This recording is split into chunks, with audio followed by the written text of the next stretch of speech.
Hi, Nadia. Hi, Tom. How are you? Good. How are you today? Good. I was a bit panicked about my Zoom, but everything seems to be in order. Can I ask a Good. favor of you to be the one that watches the chat for anything that Sure. comes up? No problem. And just Mhm. pop in and Sure. Be happy to. thank you. I appreciate Welcome. that.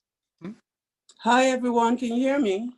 Hi, Georgina. Yes. All right. Hi. Hi. Hello. Welcome. Thanks. How are you guys doing? Good. How are you? Not too bad, thanks. Doing okay. Hello, everybody. How y'all doing? Hi. Look Good. how How are you? spiffy you Welcome. are. Hey, huh? What'd you Wow. say? I said you look spiffy. Do I look spiffy? Very. Not as spiffy as Tom. Look at him sitting up there. Oh, no. Look at you. You're a dignitary. Yeah, we have to represent, right? Absolutely. We don't know who's coming on, right? Yeah. Right. That's This right. Is very true. We'll have time for you to do autographs afterwards. Is that right? Oh, come on now. Good one. I wanted to do my military uniform, but I said, we don't know who's going to be online and who's going to grab the camera and say, hey, he's trying to use his military position for personal gain. And, I don't know about it. Oh, So, Yeah. okay. Makes sense. Yeah, they're ugly about that. Even if you're retired, they try to control stuff with DOD instructions that say, hey, if you go to a political rally, you can't go to a political rally on a military uniform. If you go to this, that, and the other, you can't, even though I put 35 years in. So I said, there's no need of me bringing life to anything. No. When it comes to Fulbright, we're pushing forward, and we're going to do good things. Yes. Absolutely. Yes. So who's controlling this baby? I am. Mhm. So what I'll do is once everyone's in, I'll just do a quick synopsis of our flow. And I'll start sharing the PowerPoint slides now. There's only 4 of them. Then I'll ask everyone to mute their mics and go from there. Okay. And so we're gonna do the introduction and all of the stuff with the questions and stuff, right? Yeah, exactly. It's going to flow exactly with the introduction. I'm not going to take the time to introduce you all. You'll do that in context of why you're here. Okay. And I think that just helps build the credibility space. Hi, Scott. Hi, Danae. Hi, Scott. Hey. And so do you know how to share your screen? Yeah. Are you talking to me? Yeah, I'm talking to you, Nadia. Okay. Because I have just a short clip on who I am. And then RJ, can you do it verbally and more so because I just want the panel flow. Is that okay? Can I do what? Can you do it more verbally, like just share instead of a clip, just so that we have fluency of the panelists? Well, I don't have, there's information in here that I don't have. And okay, no worries. It's really short. It's really short. Okay, I'm going to give you co-host then right now, but don't share it until we're ready for that. Okay, so you'll go after Scott. So we're going to go in order of Scott, you, Dr. Agard, Dr. Schwartz, if he's here, and Danae. Okay, and so I just hit share screen. Yep, and then you'll hit play. Okay, gotcha. Yeah, and then stop it. It's it's really short. So oh, no worries at all. No, I'm not gonna steal any thunder or any show. No, it was more just fluency. even though I'm dressed like a dignitary. When you add more tech, Scott, I think you know this. It sort of shifts the I got you. It tempts Murphy's Law, I think is what I know, right? I had an update on Zoom because this is my work Zoom, Scott, and last week I couldn't share my screen. I was so panicked today, but it's fine. All is good. It looks good. We'll get there. Yeah. So regardless of who we have on in terms of watching. We're going to tape this, and Fulbright Association is going to push this out. We're going to push it out on ours, etc. So Monday's a tough time for attendance, but we do have about 15 registered officially, and then through all our social media channels, people know about the event. So regardless, we'll have that visibility. Right. Hi, Okay. Dr. Agard. Is she there? Yeah, we can see her at the bottom there. All right.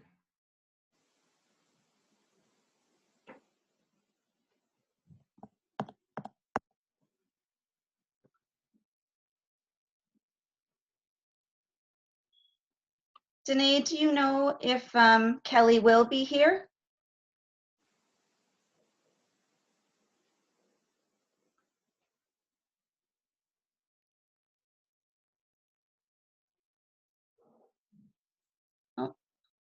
Sorry, I was muted. I'm not sure if he's coming or not. I haven't talked to him in a little bit. Okay, your screen is sort of freezing. So if, as we're doing this, not just Danae, but everyone else, if you're seeing freezing happening, take off your video, please. It's not ideal, of course, but that's the way we'll have to do it. Okay. And Danae, you don't have to do that now. I was just saying. I'm just in case, but my computer's being really slow, so I'll give it a rest here. Yeah, all good. So since everyone but Dr. Schwartz is here, and he was a maybe, but he's contributing tremendously on the research side of this, what's going to happen is I'll do a little introduction and just talk about the reasoning around why we're gathered, and then we'll move through the introduction of yourselves and what resonates around this topic area, and then we'll move into the other questions. I would like to do the panel where you're sequentially talking, so it'll go Scott, RJ, Dr. Agard, if Kelly is here, and then Danae. But once we get to how society perceives, so the third and fourth question, and challenges, if the veterans want to speak first around it, just because that is your primary space and experience, or wheelhouse, if you will, and then we'll shuffle around for anyone who wants to speak. And if you don't feel like having your camera on, by all means, there are some people who do panels and feel uncomfortable with that visibility, so do what's comfortable to you. You don't need to say necessarily Scott here, because it will shine on you, and more so because it just keeps the fluency around it. And I'm just giving these things as I've hosted quite a few of these panels. If something happens and you get booted out, just log back in. I'll be able to fill the space, or someone else will be able to fill the space, and we'll just keep it flowing. And all of this is being recorded. As I said, Julie's on the line from Student Services. Tom is going to monitor the chat for anyone who wants to contribute without unmuting their mic. And then what I'll ask is that everyone mutes their mic in about 5 minutes here. Okay. Sounds good. Just let me check a second, Nadia, to see whether or not what I have is loaded on my. Yep, absolutely. I'm going to go in there. This will stop other screen. Do you want to continue? Continue. Okay, Let me there. stop sharing so that you can do your thing. Okay. Yeah, okay, I see it. So I'll just go out of it. So I know that it's there. Okay, perfect. And if anything, like, we're a team here, so if RJ's trying to get it queued, someone else can start, and when he's ready, he can come back in. Like, let's let this flow well, right? Thank you. Dr. Agard, can you hear us? We just haven't heard your voice. Hi guys, I'm here. Oh, perfect. Thank you. And thank you for taking the time. Oh, you're so welcome. I'm trying to change my name. I had a meeting with my sorority and Oh. I can't get this off. Oh my goodness. Can I change it on here? She could change it. She could go, if she go up to where it says. The little dots. It usually works with the dots, but it's not working. Yeah. Put your cursor on your screen in your box, and then you'll have two options: mute and 3 little dots. Yeah, she has that. And it Okay, looks like she can't. you can rename. You can't. It won't let you rename. No, it usually, I never have a problem. So. But you know what's good about this though is that Hugs is on there, which is, you know, your one of your raison d'etres, your primary reason for sharing this, right? Is so, you know, I think it's not a loss and you can share. I was just in a sorority meeting. I think people like that humanist sort of approach. Yes, well, we're very active in the community, so we're always planning the next thing for our people who need support. So, Nice. okay, thank you. Thank you. Hi, Seda. Thank you for being here. Oh, you're on mute, Seda.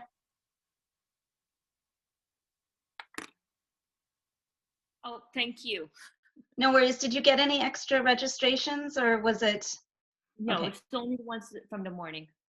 Can you do me a favor if you have a minute? And I pushed it out already on my Fulbright page, but can you go into Fulbright and put it on your bulletin board, the link? Yes, I will do that now. Okay. Thank you.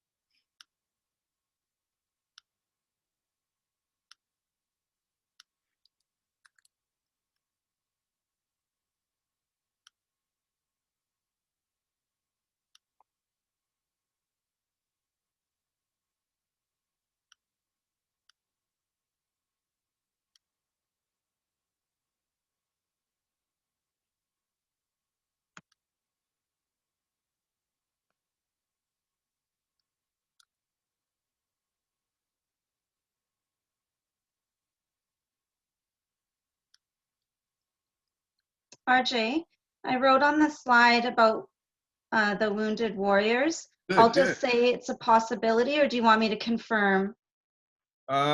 Just say that we're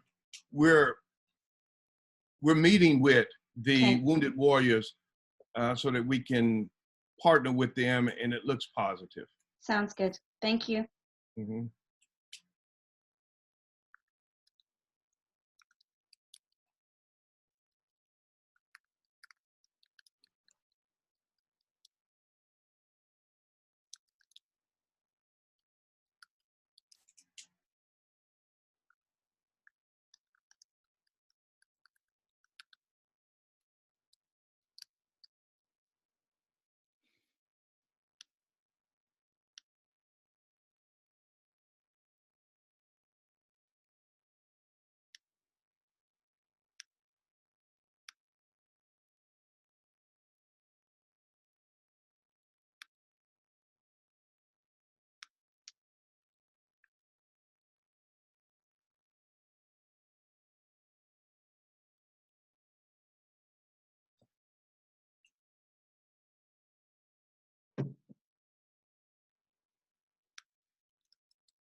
Hi, Kelly. I see that you're on. That's wonderful. I'm Hopefully- here. Perfect. Yes. I know you had a busy schedule, so thank you. Yeah, no problem. So I just said to everybody, we're going to start in about 30 seconds here. We're going to run through the same order that everyone appears on the marketing frame. So it'll be Scott, RJ, Dr. Agard, yourself, and Danae. And we'll keep that flow until we get to the conversation around society's perceptions. And then people can take the mic however they want in terms of their professional background and ability. And then we'll go from there. Does that work for you? Absolutely. Perfect. Yep. And just so you know we're recording this, we're pushing this out. The Fulbright Association will be doing that. Monday's a tough time. We have 15 to 20 registrants, and then we have the links out on social media. But regardless, everyone will be seeing this in our veritable social media strands.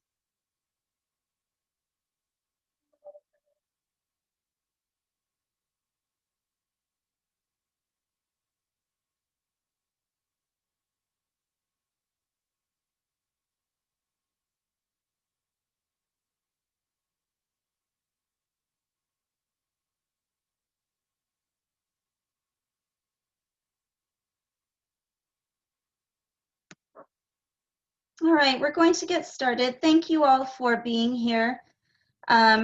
We all have different time zones, but we really appreciate that you're taking the time to engage in such a important topic, as well as that we have a panel of experts in their field, developed researchers and professionals in the wellness space.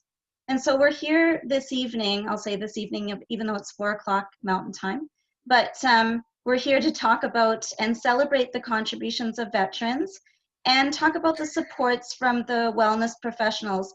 We really want to dig a little bit deeper in terms of the realities facing veterans as they integrate into civilian life, and there are a few veterans on this panel.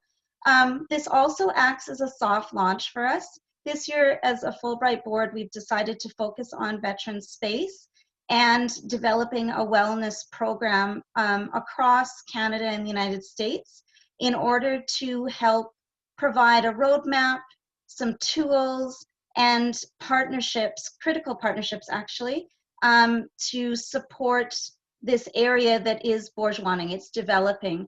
The federal governments in both of our nations have dedicated monies to it, but the truth of it is this has only started in the last few years. So we're seeing that even in commercials and with regards to the space of conversation, there's more and more influence in this area.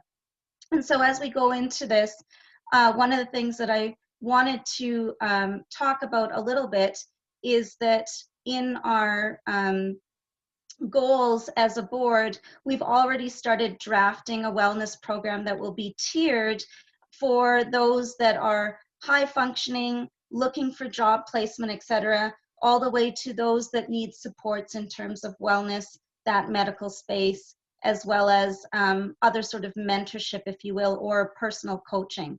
And so that's underway. This is the soft launch to introduce it. We hope to launch it officially in the early spring. And we are really excited about this. And this is why part of our panel is acting as the vetting space. Danae and Dr. Schwartz are looking at this, and we'll be looking at our program and helping us really craft that so we continue that credibility in the wellness space. And just to continue on that vein, we also have, and we'll be starting here in the next week, a Christmas campaign to support homeless veterans. And we are currently looking at, and one of our members and director, RJ, is talking to the Wounded Warriors organization, and it looks really fruitful. And our hope is to have a GoFundMe page. Last year we did Toys for Tots through the Veterans Association, but this year we're looking at PPD or PPE devices, specifically masks for homeless veterans. And we're hopeful that that's going to take off. And it is going to be a Christmas campaign, but it will move into January as well, because as you know, during this unprecedented times, the need out there, sadly, not just for veterans, but everyone, is really important. And so we're going to push that campaign to see how much traction we get on it. So I just wanted to introduce that as well to our viewers.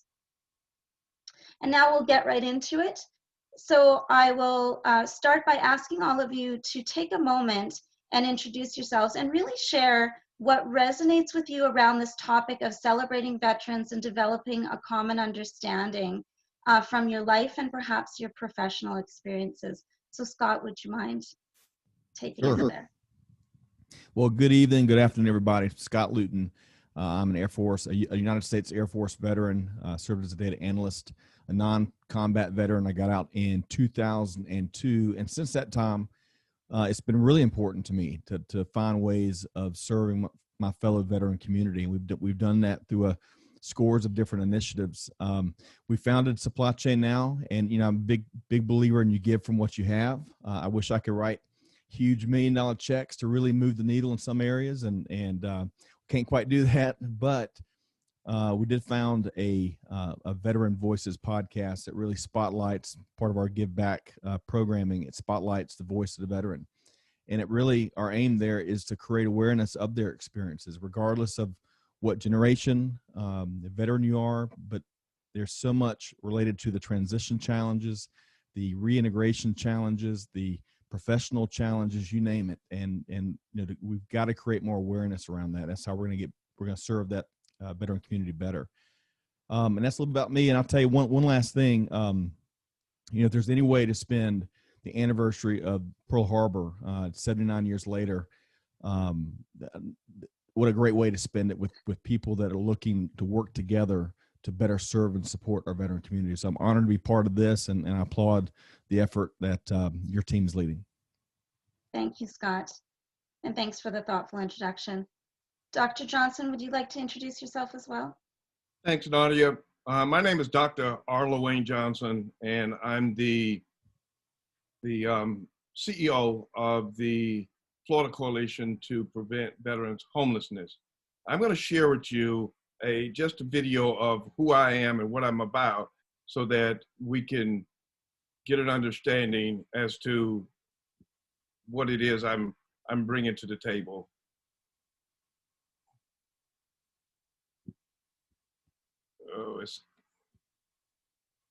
So again, I'm the director of compliance for the Fulbright Association, Walden University chapter.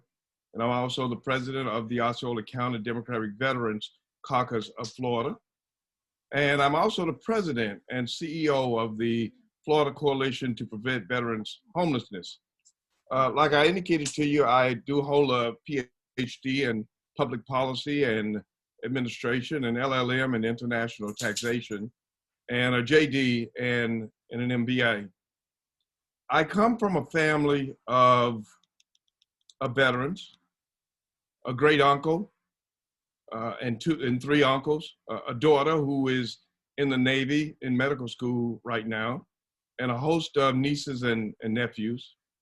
And I have a deep respect for those who serve in the uniform and those who have served in the uniform. I'm a retired senior leader of the military, and the issue of this forum are near and dear to me. And so that's why I'm here making sure that the veteran voices in my community is heard. And I was going to share with you a video, but I have no idea as to what happened here. So without further ado, I'll turn it over to the next person. All right, Dr. Agard, would you mind sharing your introduction? Yes, thank you so much. First, I want to say thank you for having me. It is an honor to be here on this board and to work with such a great cause. It is very much needed. Before I get into a little bit about myself, I want to say that my family, we come from a veterans family. So before I talk about why I'm passionate about it, it's in my blood. Everyone, even my husband and my son, it's the footsteps. It's the footsteps to this earth. It's the footsteps to America. It's the footsteps to what we need to do as a society, which is to do what we can for this country. And those who can't serve, we need to make sure that we're honoring those and making sure that we reduce the disparities that occur. So I am a doctor of behavioral health. My name up there, I'm so sorry, I had a sorority meeting and I cannot change it since that meeting. But I'm here to represent the mental health aspect of what is occurring with our veterans. I see them in my practice very often, which a lot of times it's a reluctancy for them to come in. It takes a lot for a lot of our veterans to come in because of the stigma. There's additional stigma inside the military. So as we know, there's already a stigma with mental health, right? And then as we work with our military vets, because of how the conditioning is, you know, you're a man, you're in the military, you take it and you face it. But we want to minimize and reduce and get rid of that negative stereotype. There is nothing wrong with asking for help. In fact, we know statistically, if our men do not go out and receive that support, we're losing 22 veterans a day. 22 veterans a day to suicide. That is very alarming, and that needs to be eradicated. So that is one of my missions. I'm very passionate with working with our vets. A lot of our vets come back with post-traumatic stress disorder from different types of deployments. We do know that even with the deployment to Afghanistan as well as Iraq, we have found that 30% of them that have returned do not have a mental health disorder such as post-traumatic stress disorder. Overall, in the population, 50% of our military men and women that require services never seek services because of the stereotypes. So it's my mission here to help bring that to a close, to end that, to also offer services that we can help the families, because a lot of times the families do not receive the support when they're working with a loved one who's returned from the military and having some emotional issues, and they don't know how to work with that. They don't know how to, they don't have the support. So we want to also provide that support system as well as the mental health services. So that is the role I provide here. Thank you. Thank you, Dr. Agard, and thank you for keeping it very real. I think it is important for us on this panel to discuss the realities and in many ways, what is the sense of urgency around it. And I appreciate that, and hopefully we can continue to unpack that as the panel goes on. Dr. Kelly Schwartz, would you like to introduce yourself, please? Absolutely. Good to be with you folks this afternoon. I like that our previous speaker had hugs at the end of her name bar there. That makes me feel good. I like that. Yeah, coming to you from University of Calgary here in Alberta, Canada, and really privileged to be with you today. It's so great to just hear about and learn from different voices and their experiences with, very intimately, either as past serving members or now as veterans. I certainly come at this from the research perspective.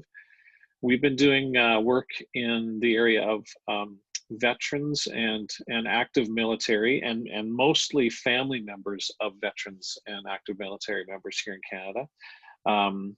We've been privileged to receive a couple of grants from Veterans Affairs Canada to do some of our work. The most recent one that we completed just in late 2018. And since then, I've been working with a couple of doctoral students, including one you're going to hear from momentarily, who's doing some work in the area. And a lot of our work, again, just the smallest of background was I got drawn into this work by some friends and colleagues who worked with an organization in Canada called True Patriot Love. And they're very much an advocacy and support group here in Canada. And they connected me with several researchers here in Canada. of which we're now much a part of a larger group called the Canadian Institute for Military and Veterans Health Research. The acronym crudely spells CIMVER. So I've been a research member of that group for the last 5 or 6 years. And very briefly, the work that we do is interestingly enough, is in that transition space. So as you might know in the literature, we call that military to civilian transition, the MCT. And we wanted to explore the gaps in that MCT experience as active military moved to veteran status. And as some of you know probably all too well, how difficult a transition that is, administratively, health-wise, financially, all those sorts of things. So we did a couple of studies looking at how that military to civilian transition was navigated, and especially for veterans who had mental health problems, how that impacted on the families as they transitioned from military to veteran status. So we were able to do a study with some Canadian veterans and their family members here. We have a couple of publications that have come out from that. And I continue to do work in the area with family members in particular, not only with military, but now with our first responder community. So police, fire, paramedic groups. And so again, I feel really privileged to be here today and to be introduced to all of you. And I look forward to our discussion. Thank you, Kelly. And we appreciate even just the difference of perspective and the vein in which you're pushing research in order to get that evidence-based solutions for this population. Wonderful. Danae, would you like to introduce yourself to the group? So I'm Danae. I'm also out of the University of Calgary. I'm actually, Dr. Schwartz is on my supervisory committee for my PhD.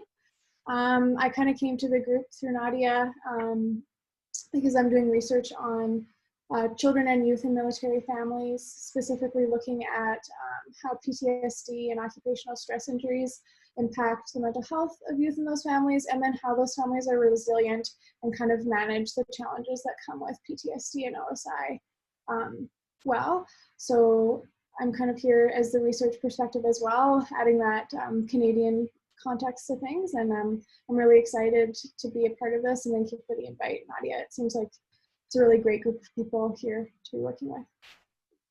Thank you, Danae. And we are excited as well. Part of the wellness aspect, as you know, Danae and Kelly will be doing a lot of looking around our project and how we're going to delineate our program.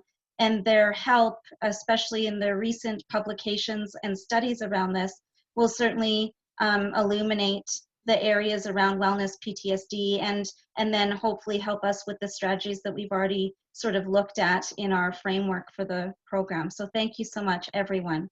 So on this vein, we'll start again just to talk a little bit about your positive experiences. And some of you have, but your positive experiences either in the military or the transition to civilian life, or the work you do in the wellness space. So what have you seen from the research perspective around the benefits of the research and the like? So Scott, do you mind moving us through that?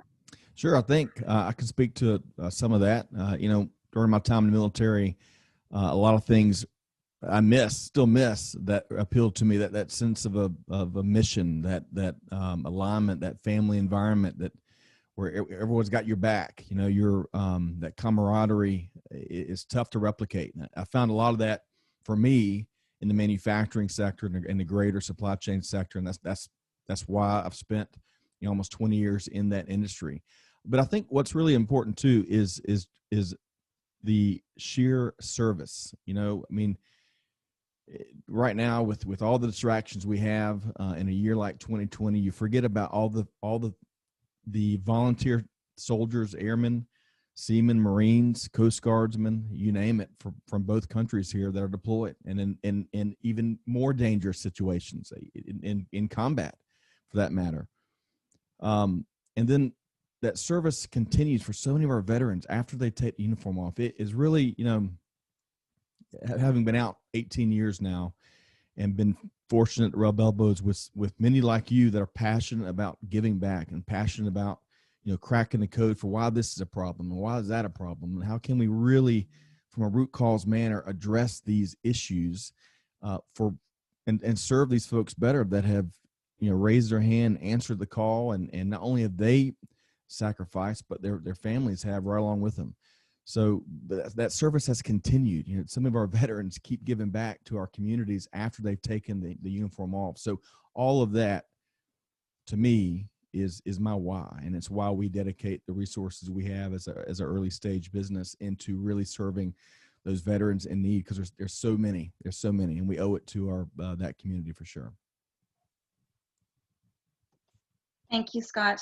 And you're absolutely right. That service and that servancy sort of leadership approach, it's just embedded or woven into the fabric of this. So thank you for sharing that piece. Dr. Johnson, thoughts on your positive experiences in the military? Yes, thank you. So during my time in public service, I've worked with many veterans in my community, and I've worked with veterans' families, veterans' wives on veterans' issues. And I've seen the challenges of veterans' homelessness in my community, and the need to improve the health, the need to improve physical and mental care for our veterans, the need to decrease suicide rates. I was a first responder in Gulf War I, in which an Iraqi missile hit the American barracks in Dhahran and killed 28 servicemen. So I've seen death and suffering firsthand. And I have the battle scars that are unimaginable to a non-combat individual. And our motto in the military is never leave a fallen soldier behind. And it's the ones that I couldn't save in that bombing raid that haunts me the most. The Ku Klux Klan killed my uncle in Mississippi in the 1960s. And my best friend was found buried in a trailer of cotton for accepting lemonade from a plantation owner's daughter. Now these victims were innocent, and they had no shields of protection. And as an American service member, I am the shield and the protection to the United States Constitution and to the American citizens. And I've had a combined 35 years of federal and military service, including 4 years in the Air Force and 31 years in the Army. And I've served in Gulf War I, again, like I indicated. I was awarded the Bronze Star Medal for heroism, one of the highest medals that you could achieve in the American military. I have 2 meritorious service medals, again, very high, 5 Army Commendation Medals, 5 Achievement Medals, 2 War on Terrorism Medals, and several other decorative achievements. And so service members, veterans, their families, caregivers, and survivors represent the very best of America in our neighborhood and in Canada. And we are not cowards, and we are not losers. And we deserve more than to be used as a political prop in the endless exercise of international vanity. So military members make up approximately 1% of American families. That includes those who have loved ones who wear the uniform or who have worn their nation uniform. And after nearly a lifetime of service, I'm more deeply committed than ever to keeping our nation's promise to our servicemen, veterans, their families, caregivers, and survivors. And that's why, even after 35 years of service, I formed the Florida Coalition to Prevent Veterans Homelessness, because we have 48,000 veterans in the state of Florida living on the streets, in their automobiles, or in woods at any given time. We have 460,000 in the whole U.S. And even one is too many. And we've given our sacrifice, and some of us have paid the ultimate price, and some of us, like myself, we're still suffering and have battle scars that are unimaginable to non-combat individuals. So that's why I decided to join. Those may not sound like positive experiences that I've just laid out, but they are the things that motivate me to help my brothers and sisters and to ensure that we don't leave a soldier behind, at least when they come back to Florida. And you know, Dr. Johnson, thank you so much. You gave me goosebumps as you were talking about your stories. It is a positive in the sense that you've used your life to be a pillar, a pioneer, and someone who moves change. And I think it's a great segue too to Dr. Agar in the sense that she lives in this space and deals with exactly what you are sharing in terms of your experiences. Right. So thank you so much for the trust in this environment to share it. And thank you so much for all the work you continue to do. Dr. Agar? Thank you, Dr. Yes, thank you, Dr. Johnson. That also touched me because the things that you've been exposed to and have seen, as well as all of our military personnel who've been in combat, there's things that we call invisible wounds, and I want to touch on that. We can come back from military and we look like we're fine, right? If you're not injured, if you don't have a broken arm, you don't have a limp, you don't have some kind of scar, people don't know that you're affected, right? You seem to be okay. And this, again, is what we call invisible wounds because you can't see what's happening here. You can't see what's happening here. That's my heart I'm touching. You can't see these things, but we know that these things are felt by our military men. You also said that you felt haunted. And I'm so glad you shared that because there's a haunting which we deem post-traumatic stress disorder. That's what that is. It's reliving and reliving. And so what gives me hope, and which is the good point in this, is that we're shedding light on this now. We're bringing this to the forefront.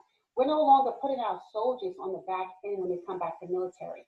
Remember when our soldiers used to go away and they came back, especially in the 60s, they came back and they were spit on. They came back and they were told that they were killers. When they came back to America, back on our soil, they were told that they were no good.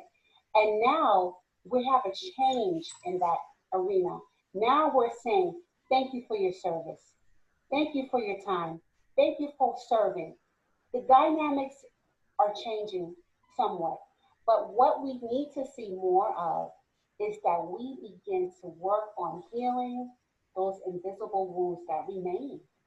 It remains. And so the goal here for us to continue that plight is to work on bringing awareness to the community.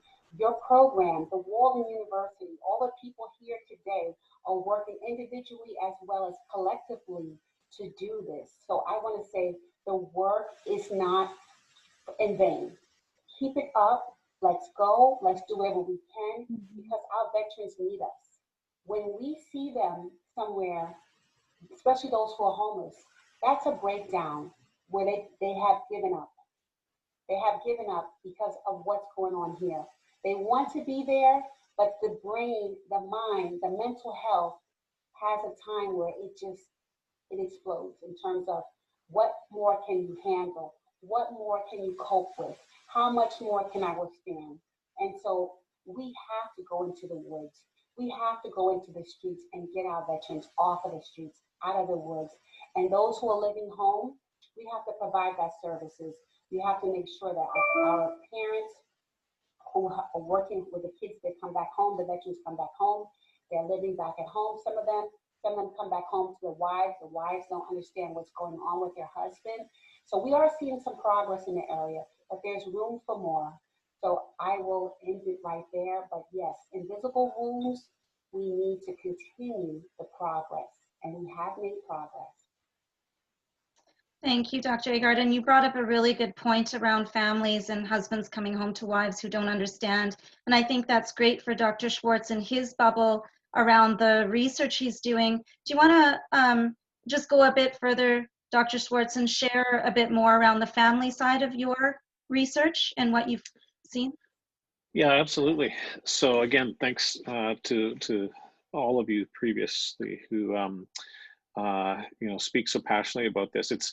It's kind of I mean, it's not kind of, it's very humbling as a researcher to hear this, to hear the stories, firsthand. And we had the experience, the privilege of hearing from veteran family members as they spoke about the needs and the strengths of their veterans. I think that was the most the sobering part was we would so one of our studies, we interviewed family members of veterans with mental health issues, and we heard story after story of how these individuals, as some of you have already shared, have those the psychological wounds, but even more than that, have the moral injuries, the parts that really impact on the soul and the spirit. And so we would be interviewing these families, and in some ways just sitting in awe of how the resiliency, as Danae said, that's almost an understatement. Resiliency is almost an overused word these days, I find, and in fact, it doesn't even necessarily describe the capacity that you see in military and veteran families. And so we would be listening to these stories and asking about how they navigate the barriers, the obstacles. And then we had one question on our, interestingly enough, interview script that said, very point blank, asked in essence, have you ever thought about, leaving the veteran, just walking away? And it was almost as if we'd asked them, would you turn away $1 million if somebody gave it to you? They were just aghast at this, because they're just like, this is not something we feel very personally invested in this as family members. So not only do we see this as kind of a national response that's necessary for our veterans, but for millions of family members, this is these are the individuals that they are, in essence, the first responders to the first responders. Like, they're the ones that see the good and the bad. They see the strength and the weakness. And we were just really inspired by that.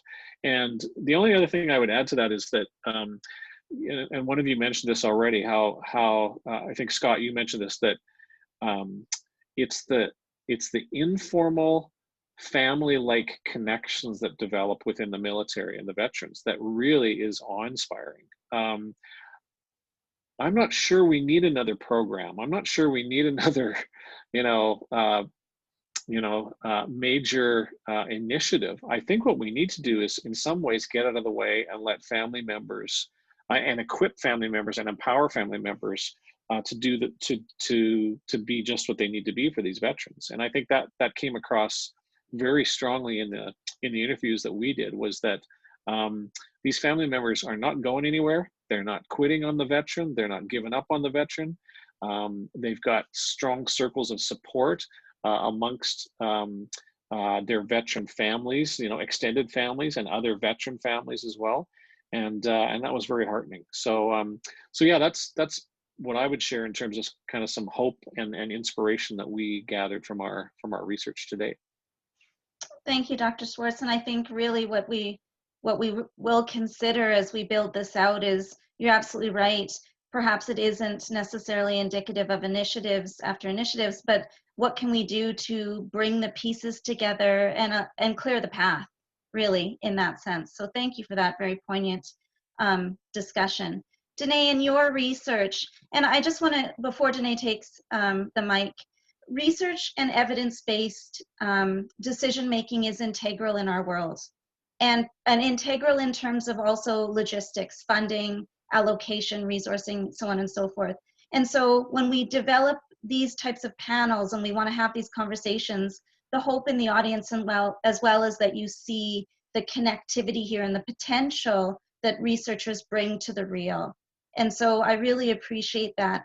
And with that, Danae, as you're working on your studies and research in the PTSD space, what can you share with us around the positives that you've seen or something that enlightened you? Yeah, for sure. And I think one of the, from my end of things and working more with the youth in these families, one of the big positives have been that children are really proud of their parents. They're really proud of their service. And that's sort of part of a shared family kind of resilience, a shared family strength.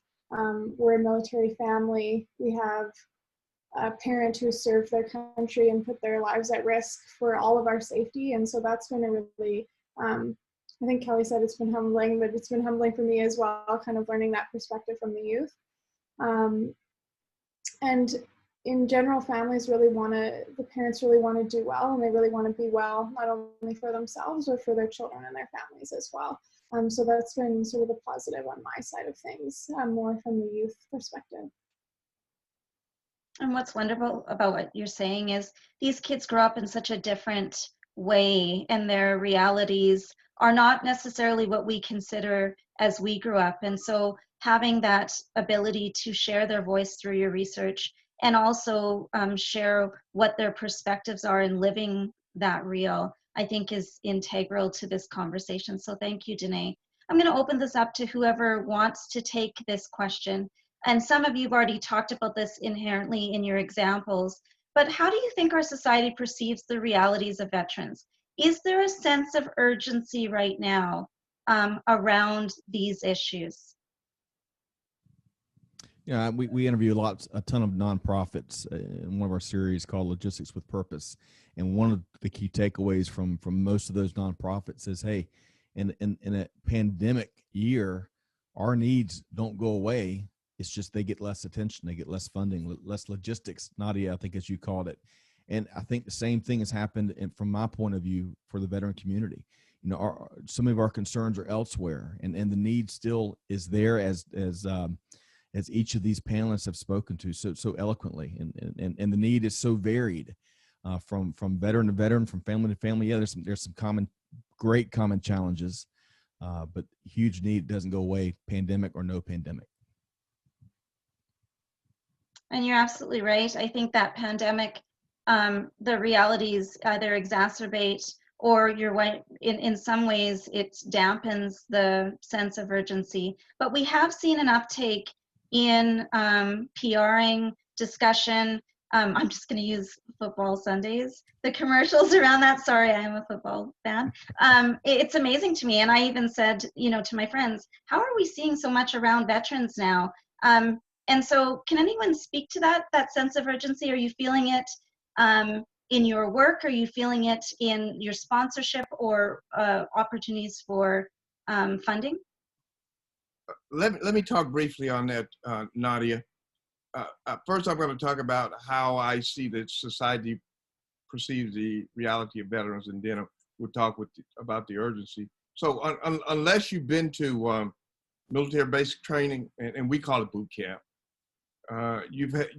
society has very little perception of what it's like being a veteran, and they look at it as being, oh, he's doing his job, and we, the taxpayers, we're paying him to do the job. But boot camp prepares the recruits for all elements of service: physical, mental, emotional, and it gives the service member the basic tools necessary to perform the roles that they're going to be assigned to in the field. So you learn discipline, including how to properly dress, grooming standards, and most importantly, it'd be instilled in you the Army Corps, if you're in the Army, the Army Corps values.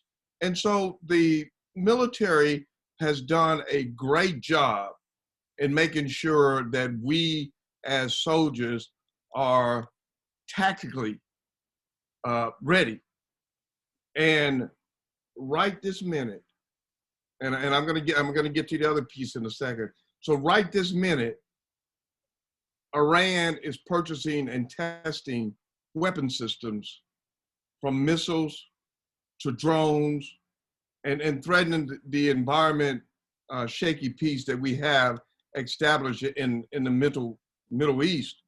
But when one goes out and we fight our nation's battles, and we keep the bad guys off of our soil, and we put them out of business, and we come back, we meet the challenges that I just talked about. Homelessness, we meet the challenge of joblessness, we meet the challenge of suicide.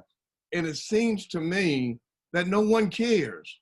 Okay, they're saying, oh, well, they have the VA out there. The VA is gonna take care of it. But guess what? It's broke. That's one of the things that we need to fix. So in April of 2019, the US had a homeless population of over 630,000. And 67,000 of those were veterans of the armed forces. 67,000. So there's a lack of urgency in focusing on mental health issues.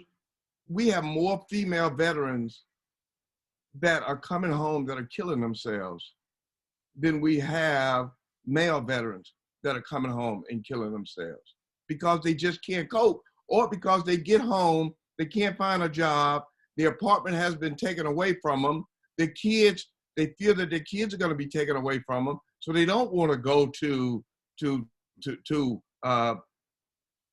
Dr. Agard's organization for help, or to any other organization for help, because they think that their kids are going to be taken away from them. So what do? They struggle. They live on the street. They live in tent city in the woods, and some of them end up killing themselves. So there is no urgency, and we have to spark an urgency in society, both in Canada and the U.S., to get our veterans taken care of. And nobody wants to do anything without money. Well, right now, to me, it's not about money. It's about getting my brothers and my sisters that fought with me in the same foxhole. It's about rectifying those individuals' existence that were in Saudi, that was crying to me saying, Chief, I don't want to die here. Chief, please get me home. Chief, please save me. And 28, I couldn't, you see. But that's where my urgency lies, to make sure that these individuals did not die in vain. And I think that the country, my country and your country, should create the same sense of urgency, because who the hell gonna go out there and fight the war if we ain't out there? They throw $60,000 at us, they throw $70,000 at us to join, but when we get out, we're on our own. That ain't right. Thank you, Dr. Johnson, and you're absolutely right. And I'm just going to flip to Kelly, not to put you on the spot, but just to give a Canadian perspective here before we go to Dr. Agard. And just how do you feel that sense of urgency is playing out in Canada? Yeah, it's very interesting. I mean, I've spent a little bit of time in the U.S., and I certainly see, the visibility of the military in the U.S. is 10, 20, 30 fold what it is in Canada. I mean, you really have to search and find places. We have military bases in select cities and regions of Canada, but it's nothing like what you have in the U.S. It's interesting. I've learned as much as I have in the last couple of years working with first responder families, too, police, fire, paramedics, and their situations are, as Dr. Johnson was saying, my biggest problem today was I worked for 30 minutes on a PowerPoint presentation and forgot to save, and I lost it. So that's my big hassle today. Whereas, as Dr. Johnson was saying, there are people for whom their days are putting their lives on the line, hour after hour after hour. And so it puts into perspective, I think, what, what we as Canadians especially take for granted in terms of our safety and our security in the world. And it's interesting with the pandemic now.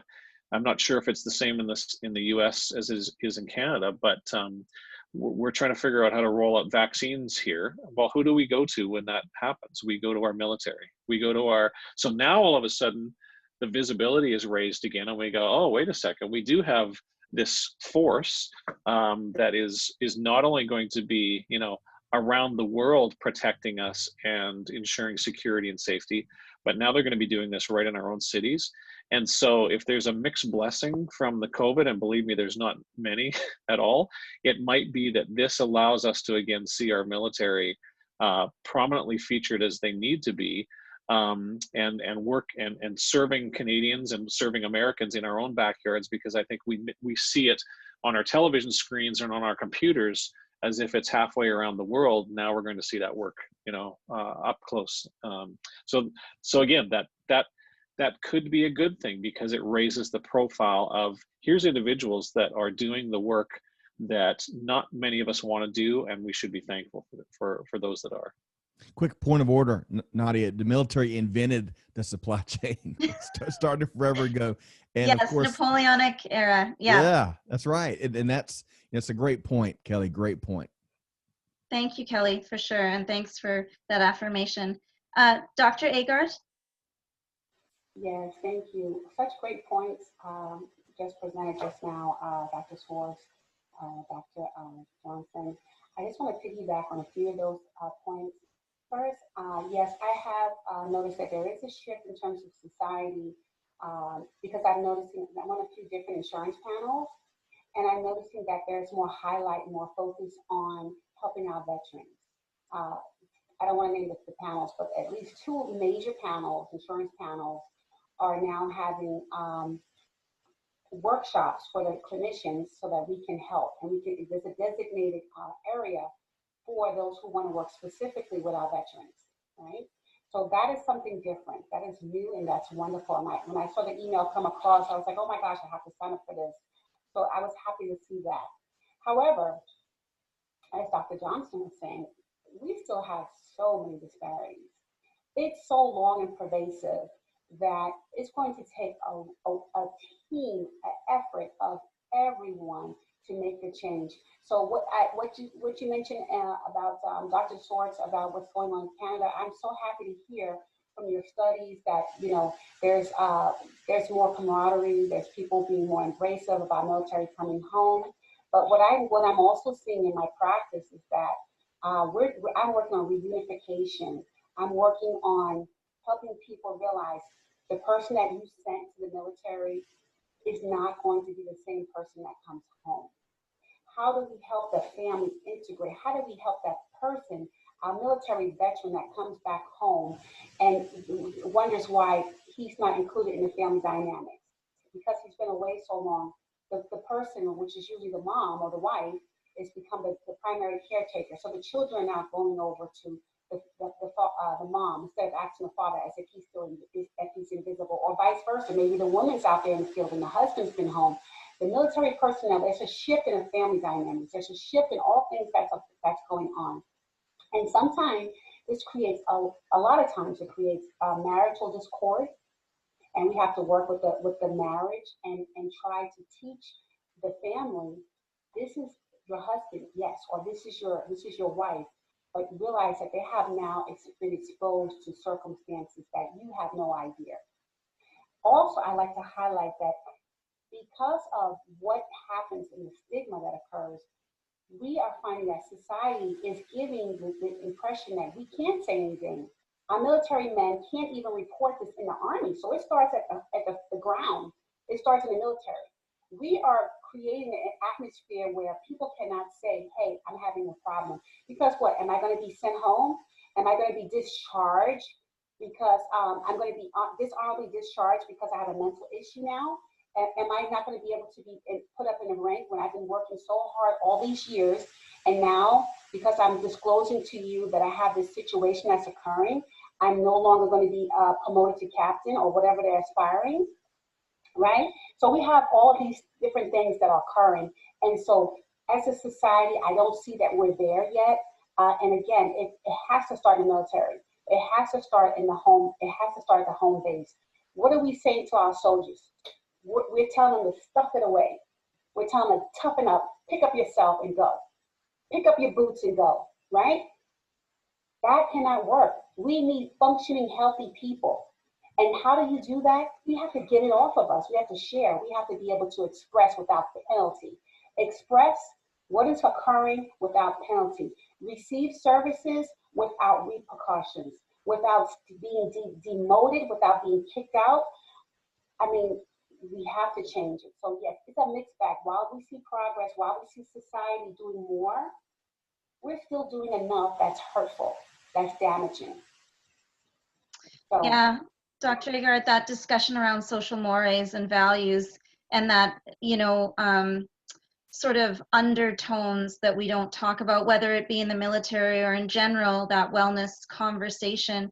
You're absolutely right. And Danae, I don't know if you can talk a little bit about a children's perspective of what you're seeing there around your work and the conversation of wellness. I think kind of like everyone who's already spoken's alluded to, there is still that stigma there. And I think we know from research in Canadian context, and it sounds like in the American context as well, that's pretty alive and well. From the child end of things, kind of what I've been learning is that kids want their parents to get help. So I think that's a positive sign because it shows that stigma is not necessarily going down a generation. So some of these younger people are a little bit more open to acknowledging PTSD and promoting going to therapy and getting treatment for that kind of thing. Now, obviously, there's a lot of barriers in place systemically that need to change as well, but from the youth end of things, that's kind of what I've been seeing. And thank you for that. You're absolutely right. There are barriers systemically, but it is hopeful if we do have generations that are more understanding, perhaps as we move in terms of timeline, that we can start breaking apart some of those systemic issues. And so on that note, anyone can take this. What are some of the systemic challenges that because now we're moving into the conversation around developing programs or using levers that we have, but what do you see as some of the systemic challenges in the veteran space? So what an incredible panel that clearly has their finger on the pulse, and maybe I needed a PhD to join it, and quite an esteemed panel here. But so many challenges have been put out on the table already, from homelessness to the suicide rates, which still are in the U.S. are 1.5 times higher for veterans than non-veterans for adults. Yeah, I want to talk about one in particular though that I've been tracking for years in all my conversations, and that is underemployment. We've seen the veteran employment rates, at least in the U.S. As of November, they were 0.3 of a point better than non-veteran employment. But underemployment is this systemic condition that continues to persist. I interviewed Patrick Nelson, a combat veteran, Bronze Star like Dr. Johnson, and a Purple Heart that came back from a tour duty in Afghanistan and Iraq. And after leading men, it was either E4 or E5, leading men and women in combat, leading and managing millions of dollars in resources entrusted in those decisions, he exits active duty, and the only job after applying to dozens and dozens of jobs, the only job he could get is where on day one he was assigned to supervise kids jumping in a bounce house, and it was such a defeated day, and it really reminded him how you got to start back over, even despite what you've done in the military. And this underemployment, I believe, and according to some studies, a third of all veterans, there was a ZipRecruiter study that came out not too long ago, a third of all veterans underemployment affects, 15.6% higher than non-veteran job seekers. And I think it impact, and I'll defer to the doctors on the panel and Dr. Agard in particular, great research there, how that impacts the psyche and how it might drive depression, obviously how it might limit your ability to make ends meet. It could lead to, homelessness, as Dr. Johnson has weighed in on. I believe it's one of those core conditions that impact so many other challenges we see in our veteran community. Yes, and you don't have to have a doctorate to be a great speaker on the panel. And underemployment is absolutely one of the key elements if you talk about self-efficacy and worth and placement and understanding your purpose in life. You know, Scott, you're right. It is an onion. It can lead to that unpacking of understanding around why they end up where they are. So Dr. Johnson, I see you're unmuted. Did you want to add to those challenges, or also, and I'm going to move us to the next question as well, solutions-based conversation as well, if you wanted to do both? Yeah, I'll do both. And so, just like Scott alluded to, there are issues that we are having with joblessness and homelessness. But there are also issues, again, systemic issues that we are having with healthcare. We need a world-class healthcare system for service members and veterans, not only just here in the U.S. and in Germany, but also in Canada and Saudi Arabia and other places where we have military individuals. There was some talk about modernizing the VA as opposed to not privatizing it. And I'm really an advocate of modernizing the VA. We do not need to privatize an organization that was set up specifically to service veterans. We do need to modernize it. We need to expand the care for women veterans and also individuals of the LGBTQ community. These individuals are still being slighted and not treated as equal individuals that are in the LGBT community. We also need to create, again, meaningful employment, educational opportunities for veterans and military spouses. Before the pandemic hit, myself and Dr. Agar were partnering together to create a veterans healthcare and job fair symposium. And we had already gotten the buy-in from the city of Kissimmee. And I mean, we have 17,000 veterans here in Osceola County. And we expected to see at least half of those individuals come through that venue. But of course, the pandemic hit, so we had to call that off. I think we also need to expand the support system for caregivers. You know, if I'm a veteran and I got some issues and I'm coming from war and I have to deal with those issues, then my wife or my kids have to care for me, then I think that there should be a support system for those individuals. Lastly, but not leastly, we need to acclimate the veterans back into society and the workforce when they come home. Now, how do I see us solving these challenges? So, first and foremost, we need leaders that don't regard our service members and our service women as cowards and losers, because we are better than that. Okay. So in addressing these issues, again, I started my business and I want to address Florida's issue as being the third largest homeless population for veterans in the United States, behind California and New York. We need to do better. And I plan on driving the Florida legislature. I plan on driving the local government, health agencies to that point where they'll be embarrassed to come out of their organization because they fail to support those things that we stand for, and that is the protection of the Constitution of the United States and the citizens of the United States. Thank you, Dr. Johnson. And you brought up some very pragmatic points, as with Scott. I'm just going to flip to Dr. Schwartz for a minute. And can you share a bit more about what the research is telling you around the solutions? And then we'll go to Dr. Agard on her practice. Yeah, well, just so Scott knows, PhD can stand for piled high and deep too, just so you know. So it's not, it's not all glory up here, just so you know that.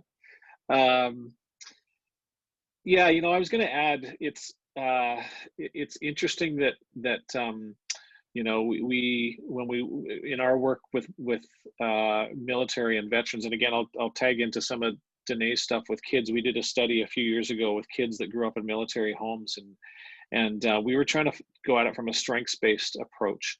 And what we found were things that were not very surprising. I mean, these are kids who liked what their parents did, as military members. They liked the communities that they were in. One of the things that surprised us a little bit was the notion of identity and how they wrapped up who they were in what they did.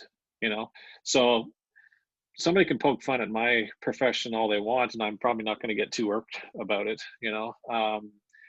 But I think our military and our veterans, we attach such a strong identity to it that we can't separate the two. And so when somebody speaks ill of our military, they take that personally. And again, it goes back to that kind of moral wound or moral injury that happens to them. And but what we found again was that kids in particular are able to see in some ways beyond that even their parents can't see, and that even the military member can't see. And again, they found community and support in their peer groups and in their again in these informal networks. And my training is as a school psychologist too, and of course I see education as such a formidable force to be able to do things in changing the way we see all sorts of perspectives. And again, I think if there's a solution to this, I think in many ways it's bringing up the history and realizing that the history is not so far back and that it's still present for many of these families, and that in fact kids still say goodbye to their moms and dads for months at a time every day. Like that still happens, either on training exercises or in deployments. And so for some kids this is a reality. And I think again from an identity perspective, helping kids to understand that and help them to both hold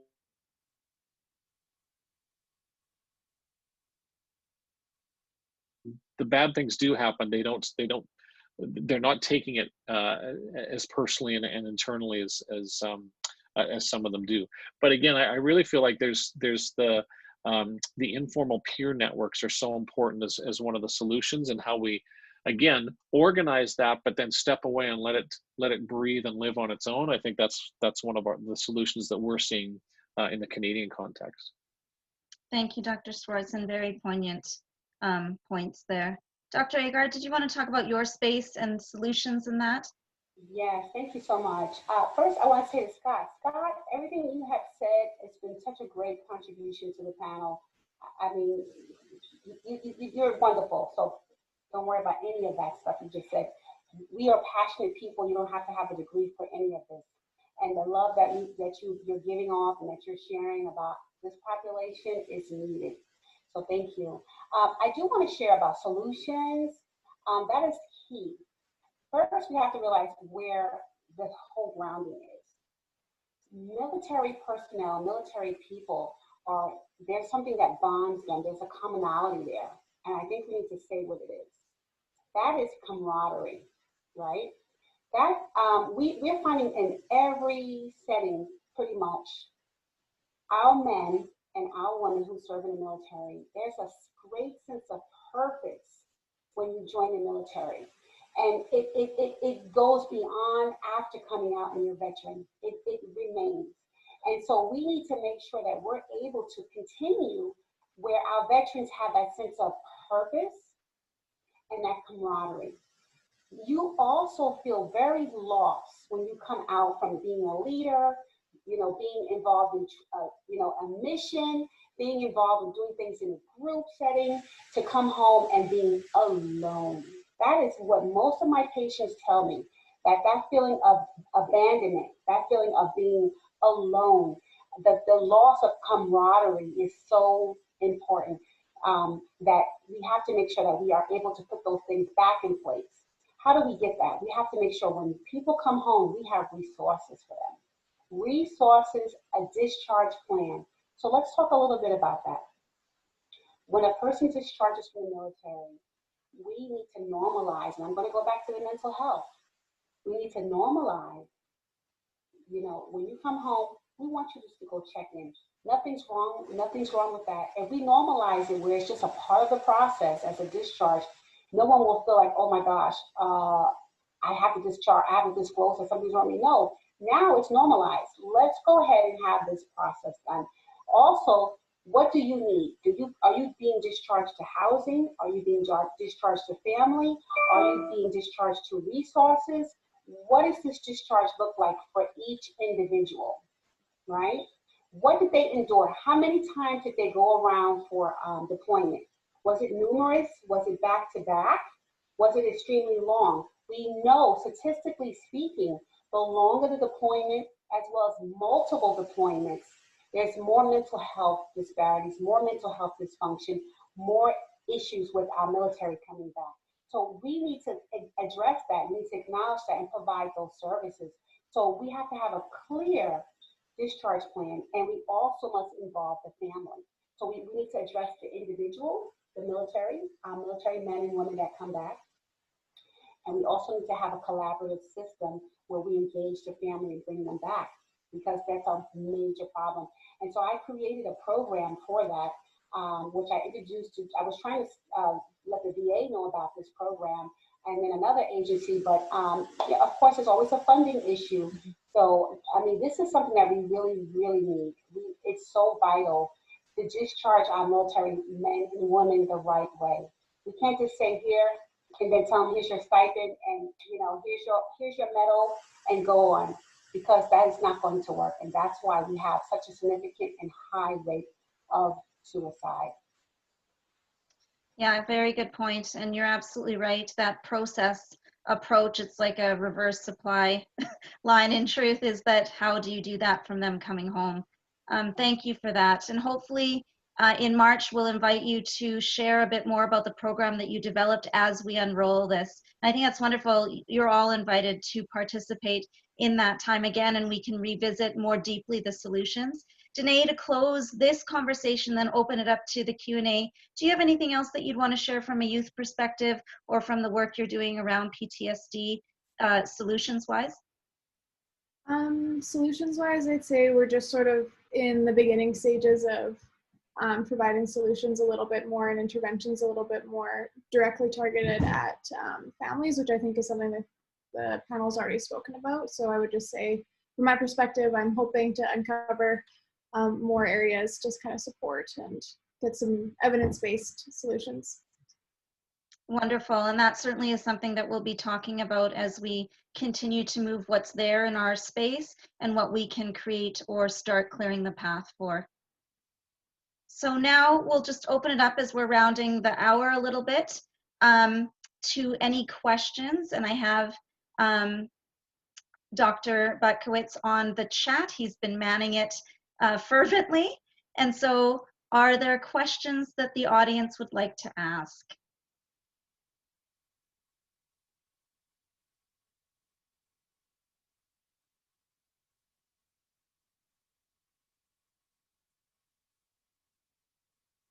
All right. Well, you guys did such a wonderful job that there are no questions and everything is resolved. So kudos to you. I'm being a bit tongue-in-cheek, but thank you so much. I have a comment. Oh, by all means, Diane. I want to thank all of the panelists who were on today. Some very good thoughts and very good ideas on how we serve the veterans. I also think that was it Dr. Agar who talked about what needs to be done for the families. I think that's where the void exists. The void exists in sensitivity training for military families. And I think that void needs to be filled not when they come home, but while they're serving, so that when the veteran comes home, the family has been duly trained in how do we receive them, how do we deal with possible brain injuries, PTSD in other areas. And so I think that is where the void is in serving our veterans. And so then the families have to do like a quick learning or a quick read of how do we deal with them when they come home and when they're discharged. I think they should be receiving that training the whole time they're serving. The other thing is what is like privatizing the hospitals. Dr. Johnson was saying, I agree with him. I don't think there's any way on this green earth that we should be privatizing VA veterans hospitals, because then of course that leads to the same thing that we had with the prisons. It leads to excess, it leads to neglect and all of those things. And with all of the caregivers that are required when a person comes home from the military, especially if they've been in active combat, I think there ought to be something that Congress or somebody can do to compensate the caregivers. Sometimes people come back and they have brain injuries and injuries so severe that the wife can't work. And so because she's trying to take care of the husband, or the husband's trying to take care of the wife. So what do we do about those families? That's where they fall in the cracks. We're not providing any sustenance to them. We are just saying, okay, make do. Of course they get a pension or whatever, but there ought to be something there for that caregiver. There ought to be a special put aside for that caregiver. We need to work toward that, because then that adds to the stability of the family. And right now, it's not a good thing that these families are suffering after they have served so diligently and bravely our country. It's really a catastrophe. We should be ashamed of ourselves. Thank you, Diane, for those points. Dr. Agar? Yes, first, Ms. Diana, thank you so much for sharing your heart. I want to acknowledge something that you said, so that you know that there is some help and support. However, the information is not prominent. People don't know. And that's why I said we have to disseminate the information and have resources. Resources are so important. So there is a program that will allow caregivers of our veterans a stipend just for them, because we know that they have to take off the work. We know that they have to quit their jobs. They have to change their lifestyle. They have to give up some personal time. And sometimes they're the caregiver around the clock because of what's going on in the home, right? And so there is support in that area, but many do not know about it. You have to apply to become a caregiver for the veteran. It's not just a regular caregiver, it's an application process, and you apply for that. So there is hope, but guess what? It's not known. So people are struggling because that information, I don't know if they want the information to come out as much as it should, but the reason I know about it is because I work in the field, and I'm working with a lot of veteran populations, and so I am learning about more and more, and I would love to disseminate that information so that everyone knows that they can qualify for the service, because we do need to support our families as well as our veterans who support our veterans, and the women and the men who support each other. So we need that support all the way around. Absolutely.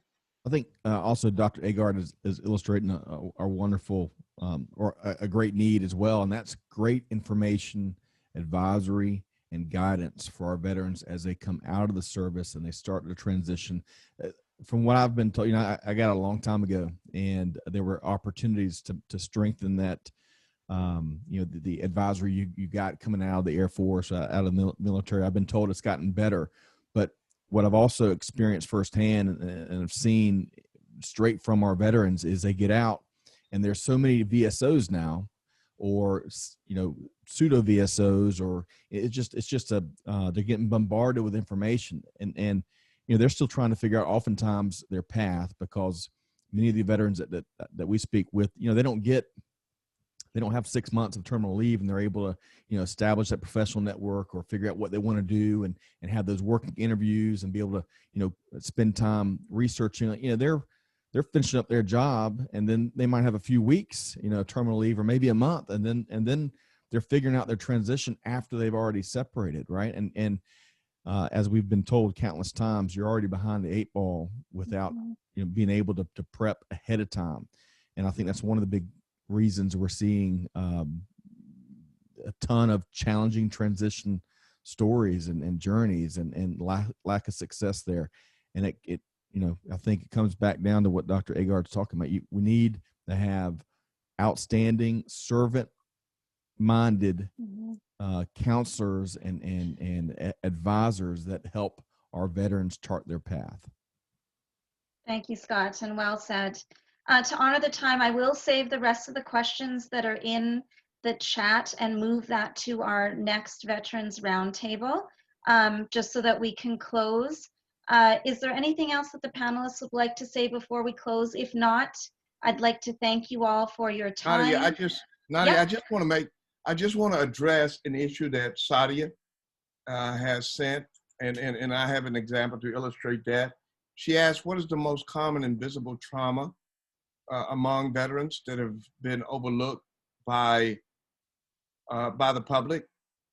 I want to say there's a whole gamut of them, but the one that I'm most familiar with that's really, really invisible is PTSD. You have no idea as to how PTSD impacts anyone. Let me give you an example. There was a veteran, decorated, went to Afghanistan twice, lived here in Kissimmee, and he came back. Individuals didn't understand him. He was walking the street, and once he was seen at the 7-Eleven, individuals thought he had a gun, and they called the police. The police came, and they attempted to arrest him, and 2 of the officers got shot, and they subsequently died, okay?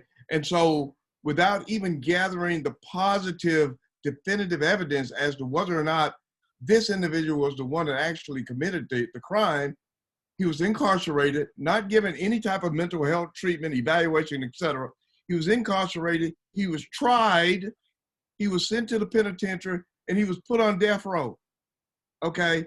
We attempted, the NAACP and other individuals attempted to get that mitigated and attempted to get the county to set up some type of mental health screening. Now, I've talked with the sheriff, Osceola County Sheriff, and we've decided to set up a program where if you are called or your officers are called on the scene, and we determine or you determine that that individual is a veteran, that you need to reach back to a community provider and or a mental health specialist that's going to be identified up front in a program and pull that individual on that scene to talk to that veteran and attempt to talk that veteran down. When that veteran goes to jail, then you need to have that process set up so that you can give that individual what that individual deserves. Abraham Lincoln put it really, really succinctly. He said, there's no more sacred mission than keeping our nation's promise to those who have bore the battle. And Abraham Lincoln was our 16th president.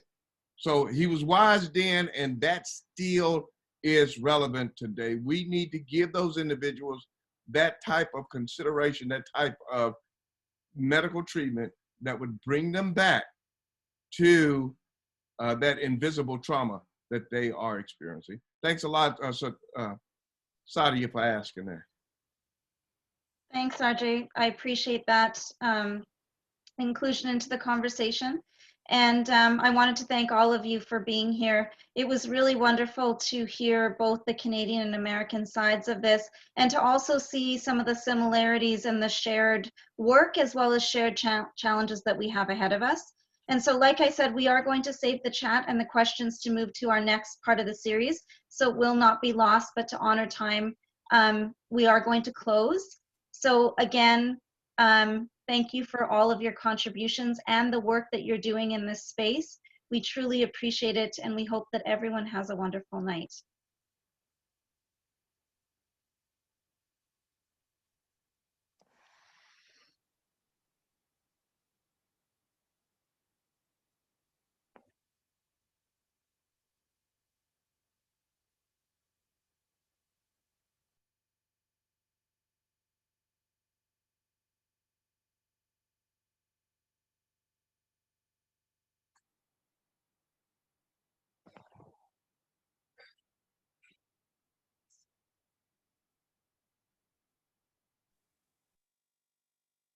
Tom, can you stay on for a moment? Of course. So I think I'll ask Julie to edit the video so that we can push this out as soon as possible. I think she's still on the line. I thought that went really well. What did you think? Oh, that was very informative. I'll tell you, touched the heart in many ways. Nice. Okay, perfect. Mhm. I really wanted our launch to be like superb, so I'm happy to. I Yes. just want to hear your perspective. Absolutely. Absolutely. That was very well articulated. You did a very nice job moving things through the different topic flow. I thought it went very, very well. Okay, good. So what we'll do is we'll pay attention to who participated. I'll save the chat. I'll thank and loop you all into the thank you of the speakers. And then I think Scott and Dr. Agard would be great to also bounce our ideas off of. And I think Dr. Schwartz's comment about, you know, maybe we have everything we need. We just need to allow things to unfold and create the environment for it. So maybe in our next board meeting, we start talking a bit deeply about that after everyone gives feedback on the 2 tiers. Okay? Sure. I'm with you. Okay, awesome. Yes. You're going to capture the chat? Yeah, I will for sure. Okay, good, good, good. Excellent. Okay, Yeah. thanks, Tom. Thank you. Thanks for everything. Stay well and be safe, okay? And I guess we're going to be meeting soon about the Yeah, so we can communications, move right? the Okay. communications. I'll send out an email to the committee and loop you in just to say this is on your radar, please. And then you and That's I great. can hash it out. Okay, perfect. All right. Thanks Thanks, again, Tom. Nadia. Stay Yeah. well. Be safe. You too. Bye-bye.